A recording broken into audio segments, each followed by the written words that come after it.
सुखता नस त पिया द तनी रस न त जाम हो जाई।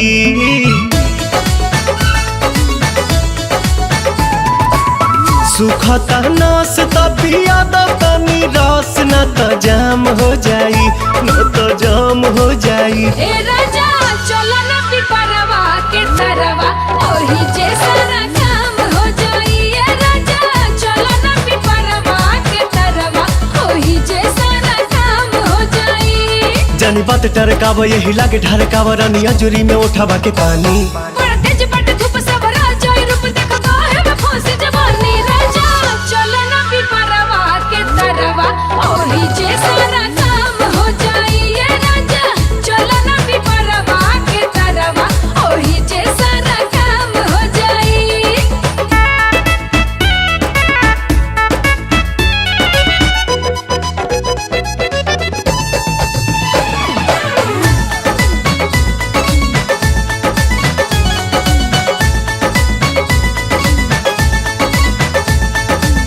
ओढ़ा के ओढ़निया तू काटे दना चनिया, तुहरो के आई मजा आए हो मोरे धनिया।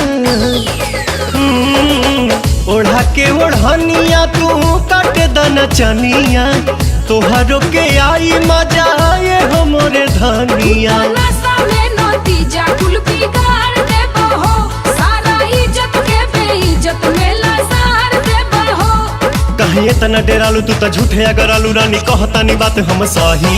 इह खेल बानी हमनी अकेले देखे गहुआ के लोग का कही। राजा चलो ना पिपरवा के तरवा ओही जे सारा काम हो जाई। ए राजा चलो ना पिपरवा के तरवा ओही जे सारा काम काम काम हो जाई।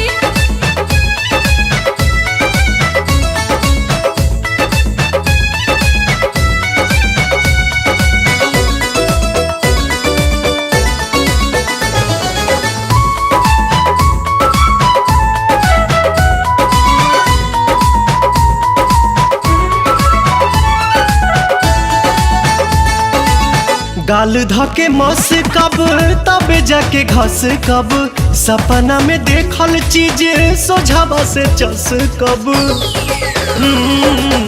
गाल धके मस कब तबे जाके घस कब, सपना में देखल चीज सोझावा से चस मोरे कब। सोना मोरे हीरा तू तो बड़ा पागल आइल, लागे मोना मोना बात कुली खोला तू फाइल। बाटे खड़ा दोपहर मन मारता लहर रानी मनवा के कैसे मनाही। छोड़ जाए दाई जान चल खइलो न मन अब कइलो न जाता नहीं। राजा चलो ना पिपरवा के तरवा ओही जे सारा